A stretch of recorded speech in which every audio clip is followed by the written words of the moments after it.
Itong tao na to, isa ring pulis, mga kababayan.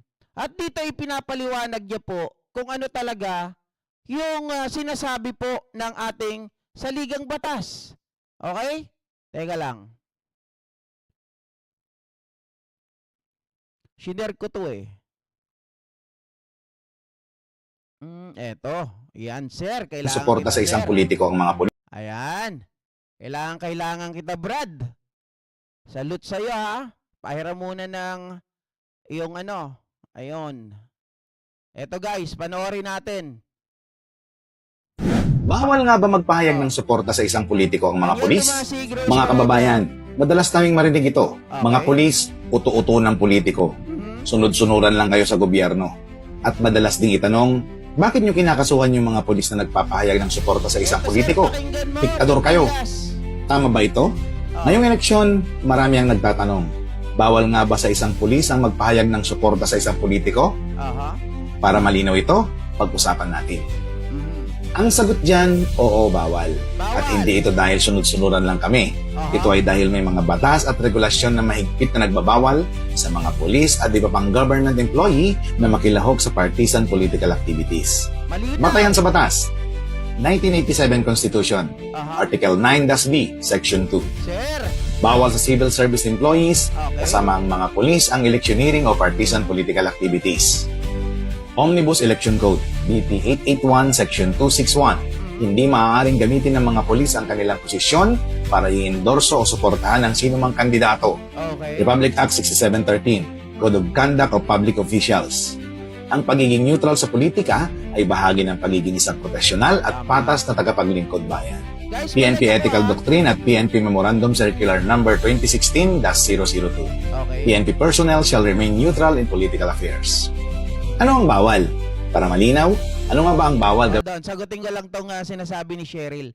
Ang tanong, paano siya naging police if he never knew his mandate? Okay. Mga kababayan, syempre hindi tayo sasagot ng as if alam natin, di ba? Naging police siya. So, dahil nga sa sitwasyon, tingnan na lang natin, mga kababayan, hindi kaya mayroong padrino? Hindi kaya naman ay under the table ang ginawa dito? So, it depends on you. Diba? Depende yan sa perception nyo. Kung paano nyo titingnan, kung paano to nakapasa. Diba? Sa neuropsychiatric exam pa lang, mahalata na kaagad kapag ikaw ay nag-a-apply na may sira to. Diba? Pero paano nakapasa? So, either of the two. Ang nakikita ko, it is either siya ay mayroong padrino o ninong, sabi nung isa kanina, nabasa ko, at baka mamaya ay nag-under the table ito. So, hindi ko alam. Okay? Sa maliwanag naman, pinapaliwanag ni Sir Ethan Tindugan, isa rin pong pulis. Pinapaliwanag niya kung ano yung mga nakakasakop at ano, bakit kailangan non-partisan ang mga pulis. Binabanggit na rin niya yung mga standard nila, yung mga number na hindi ko naman kabisado. Syempre, hindi naman ako pulis. Pero bilang isang mamamayan, kaya ako pinapakita to para sabihin sa nakakapanood doon kay Puntillas, Hoy Puntillas, eto ang pakinggan mo, ha? Hindi ibig sabihin sumusunod ka sa commander-in-chief mo ay ikaw ay sunod-sunuran at ikaw ay aso na. Yun ay pagtupad sa tungkulin. Whether you like it or not, kailangan mong sumunod. 'Di ba? Oh. Gawin ng isang pulis. Kasama sa electioneering o partisan activities, ang pagsusuot ng campaign shirts, caps, o anumang may pangalan ng kandidato. Bawal. Pagpo-post sa social media ng suporta sa isang kandidato. Bawal. Pagsali sa political rallies, motorcades o campaign events. Paggamit ng PNP resources para sa pangangampanya. Bawal din. Ano lang ang pwedeng gawin ng pulis? Una, bumoto. Bumoto. Karapatan ng lahat ang bumoto ng ayon sa kanilang paniniwala. Okay. Pangalawa, manatiling neutral. Aha. Iwasan ang public expression ng suporta o galit laban sa isang kandidato. At pangatlo, magsilbi ng patas. Siguraduhin na walang kinikilingan sa pagpapatupad ng batas. Hindi ito pagiging uto-uto o sunod-sunuran. May mga nagsasabi, edi parang alila kayo ng mga nakaupo. Sunod-sunuran lang kayo sa kung sino ang nasa pwesto. Pero mali po yan. Ang pulis ay hindi nagtatrabaho para sa kahit sinong politiko. Kami ay para sa batas at mamamayan. Ang PNP ay isang ahensya ng gobyerno, hindi political party. Aha. Hindi ito tungkol sa pagsunod sa kung sino ang nasa pwesto, kundi sa pagsunod sa batas na dapat ipatupad ng patas at walang kinikilingan. Okay. At hindi lang PNP ang bawal sa electioneering.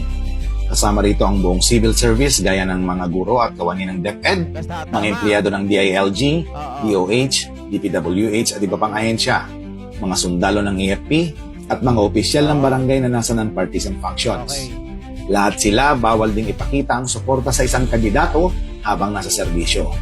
Sagot sa mga komento, bakit nyo kinakasuhan yung mga pulis na nagpapahayag ng suporta sa isang politiko? Diktador kayo.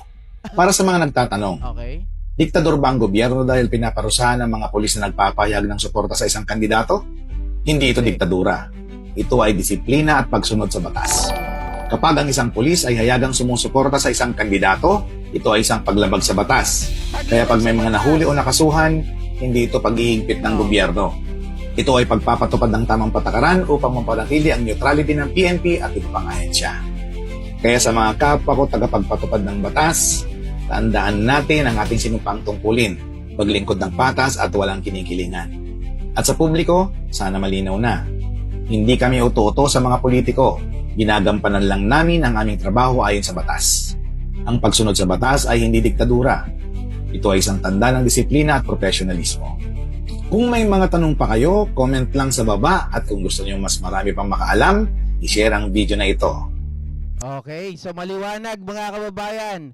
Actually, shinare ko na yan, sir, pero pasensya ka na, ginamit ko iyong vlog para po dito malinawan ang mga nanonood dito. Kasi ngayon po, ang alam ko, ang nanonood lang na pro Marcos dito ay nasa 400. Ang lahat po dito ay idiotertes na at mga tanganista.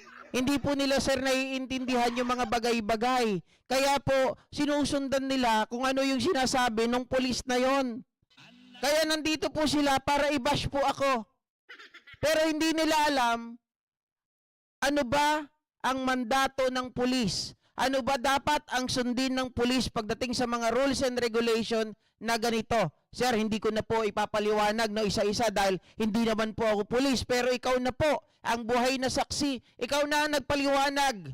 Detail by details.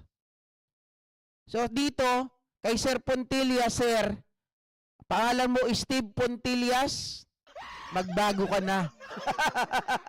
Dahil kapag tinuloy mo yung ginagawa mo, sabi ni Digong na amo mo, okay, masisira ang buhay mo. My God, Ah, I hate drugs. nako, I hate drugs pero